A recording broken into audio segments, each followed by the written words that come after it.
Hello guys, welcome back to my channel. வீடியோக்குள்ளே போகிறதுக்கு முன்னாடி மறக்காமல் இந்த வீடியோக்கு ஒரு லைக்கை போட்டுருங்க.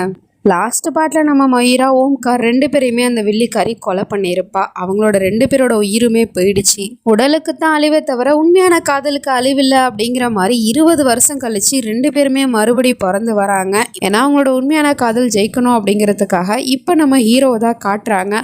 அவன் ரொம்ப ஸ்மார்ட்டாக இருக்கான். சைக்கிளில் வேகமாக எங்கேயோ அவசரமாக கிளம்பி போயிட்டுருக்கான். இப்போ வரைக்கும் அவனோட முகத்தை நமக்கு காட்டலை.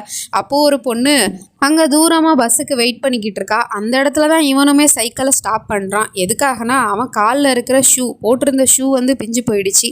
அதை சரி பண்ணணும் அப்படிங்கிறதுக்காக ஒரு இடத்துல சைக்கிளை நிப்பாட்டி அந்த ஓட்டை விழுந்த ஷூவை ஒட்டு போட்டு கவர் பண்ணிக்கிறான். இதுலேருந்தே தெரியுது நம்ம பையன் எவ்வளோ ஏழ்மையானவன் அப்படின்னு சொல்லிட்டு. அப்படியே அவன் நின்றுட்டு இருக்கும் போது எதிர்த்தாப்புல இருக்கிற பொண்ணுக்கிட்ட 4-5 ரவுடி பசங்க கலாட்டா பண்ணிட்டு இருக்கானுங்க. அதை இவனுமே பார்க்குறான். இருந்தாலும் நமக்கு எதுக்கு வம்பு, நம்ம இதெல்லாம் பார்த்து கோவப்படக்கூடாது. அம்மாவுக்கு நான் ப்ராமிஸ் பண்ணி கொடுத்துருக்கேன், கோவப்படக்கூடாது, அடுத்தவங்க பிரச்சனையில் மூக்க நுழைக்கக்கூடாது அப்படின்னு சொல்லிட்டு அமைதியாக பொறுமையாக தான் இருக்கான். இருந்தாலும் அந்த பொண்ணுக்கிட்ட போயிட்டு இவனுங்க ரொம்ப மிஸ்பிஹேவ் பண்ணவும் பைபிளுக்கு கோவம் வந்துடுது. அங்கேருந்து போயிட்டு அவனுங்க எல்லாரையும் பிடிச்சி கீழே தள்ளி விட்டுறான். இப்போ தான் நம்மளோட முகத்தையே காட்டுறாங்க. இந்த ஜென்மத்திலையும் பார்க்கறதுக்கு பையன் ரொம்ப ஹேண்ட்ஸமாக இருக்கான். அதுக்கப்புறம் அவங்க கிட்ட சொல்கிறான், 2 ஆப்ஷன் இருக்கு உங்களுக்கு. ஒன்று, துப்பட்டாவை அந்த பொண்ணுக்கிட்ட திரும்பி கொடுத்துட்டு சாரி கேட்டுட்டு இங்கேருந்து ஓடி போயிடுங்க. இன்னொரு ஆப்ஷன், இல்லை முடியாது அப்படின்னா என்கிட்ட அடி வாங்கிட்டு எலும்பு உடச்சிக்கிட்டு தான் இங்கேருந்து போவீங்க. எதை சூஸ் பண்ண போகிறீங்க அப்படின்னு கேட்டால், சாரி கண்டிப்பாக சொல்லுவேன்டா, உங்ககிட்ட இல்லை உன் அம்மா கிட்ட. ஒன்றை அடிச்சு போட்டு அதுக்கு பதிலாக சாரியை உன் அம்மா கிட்ட கேட்டுக்கிறேன் அப்படின்னு சொல்லிட்டு அம்மா உள்ளே இழுத்து பேசுவோம். இவனுக்கு கோவம் வந்துடுது. என் அம்மாவை பற்றி நீ பேசியிருக்க கூடாது அப்படின்னு சொல்லிட்டு அவனுங்க எல்லாரையும் பயங்கரமாக வெளுத்து வாங்கிடுறான். அடியை வாங்கி விட்டு அவனுங்க எல்லாரும் அங்கேருந்து ஓடி போயிடுறானுங்க.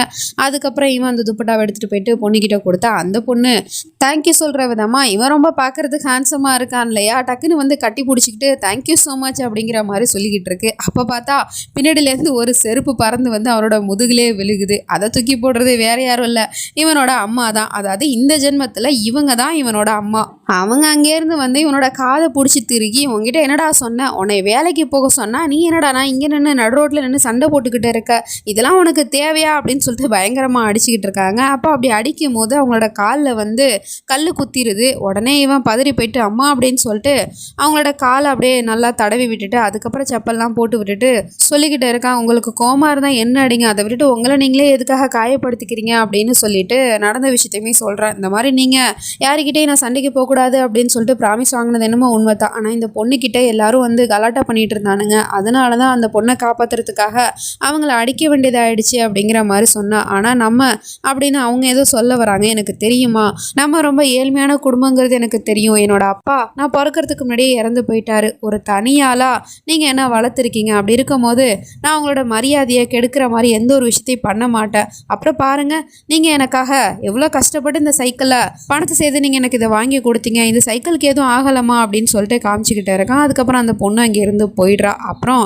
இன்னைக்கு தான் முதல்ல இவன் வேலைக்கு போகிறான் போல். எதுக்காகனா இவன் இப்போ காலேஜ் தான் படிச்சுக்கிட்டு இருக்கான். அந்த காலேஜ்க்கான ஸ்காலர்ஷிப் பணம் அவங்க கொடுத்தாலும் மிச்ச பணத்தை இவன் தான் கட்டி ஆகணும்.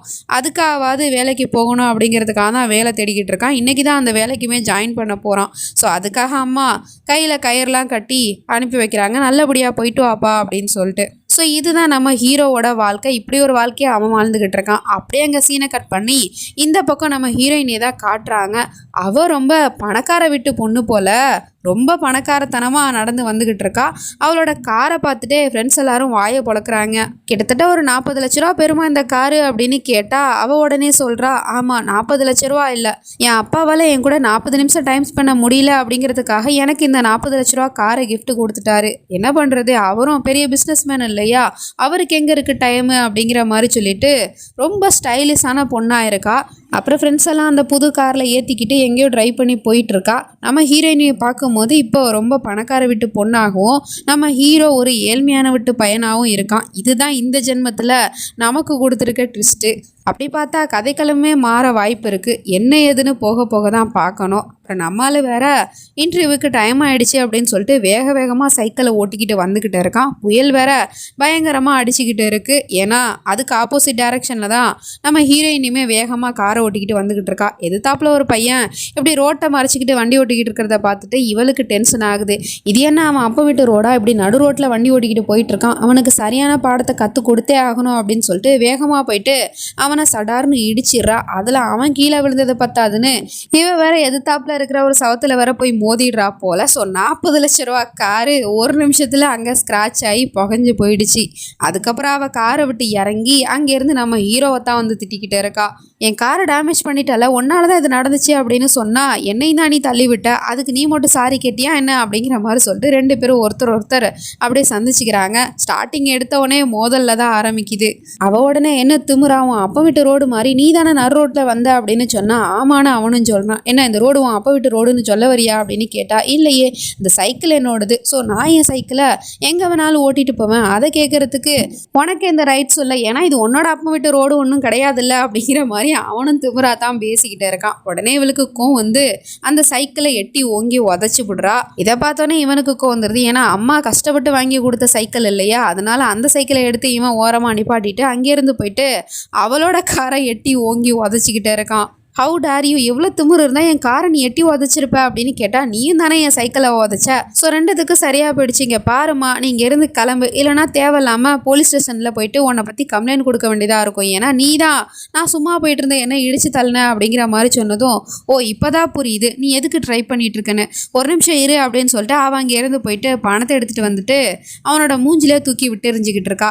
இந்த பணத்துக்காக தானே நீ இவ்வளோ பண்ணிக்கிட்டே இருக்க, பொறுக்கிக்கோ அப்படிங்கிற மாதிரி சொன்னால் அவன் உடனே அந்த பணத்தை எடுத்து அவளோட கையில் கொடுத்துட்டு பணத்தோட மதிப்பு எனக்கு நல்லாவே தெரியும், நீ இங்கேருந்து கிளம்பு அப்படிங்கிற மாதிரி சொல்லிட்டு அவன் இங்கேருந்து சைக்கிளை தலையில் தூக்கி வச்சுட்டு கிளம்பி போயிடுறான். இவளுக்கு ரொம்ப நோஸ்கட் ஆகிடுது, இந்த அளவுக்கு தன்னை அசிங்கப்படுத்திட்டானே அப்படின்னு சொல்லிட்டு. அப்புறம் நம்ம ஆள் வேலைக்கான இன்டர்வியூக்கு தானே அவசரமாக போயிட்டு இருந்தான். ஒரு ஹோட்டலில் வேலையுமே கிடச்சிருச்சு.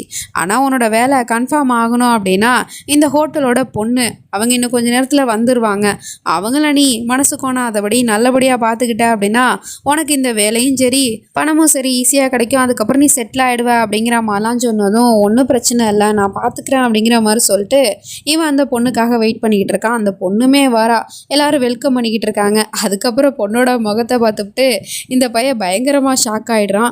இவ தான் அந்த பொண்ணா அப்படின்னு சொல்லிட்டு அவளை பார்த்த அடுத்த நிமிஷமே 10 அடி பின்னாடி போயிட்டு ஒளிஞ்சு நின்று பார்த்துக்கிட்டே இருக்கான் பயந்து போயிட்டு.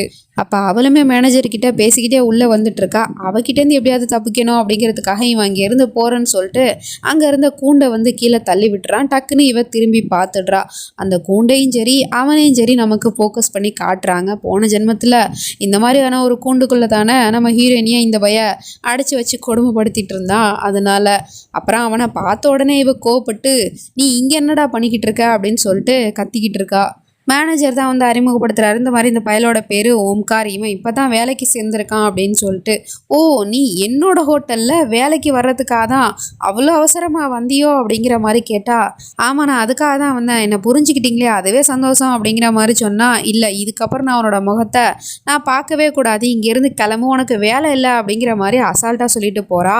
இவன் உடனே பின்னாடியே போயிட்டு ப்ளீஸ் மேடம் அப்படிலாம் சொல்லாதீங்க, எனக்கு இந்த வேலை ரொம்ப முக்கியம், நான் உங்ககிட்ட நடந்துக்கிட்டது தப்பு தான், அதுக்காக நான் சாரி வேணாலும் கேட்டுக்கிறேன், ப்ளீஸ் மொய்ரா அப்படிங்கிற மாதிரி சொல்லிட்டு அவளோட பேரை சொல்லி கூப்பிட்டுறான். ஏன்னா மேனேஜரு மொய்ராங்கிற பேரை சொல்லியிருப்பாரு, ஸோ அதனால் பேர் தெரியும்.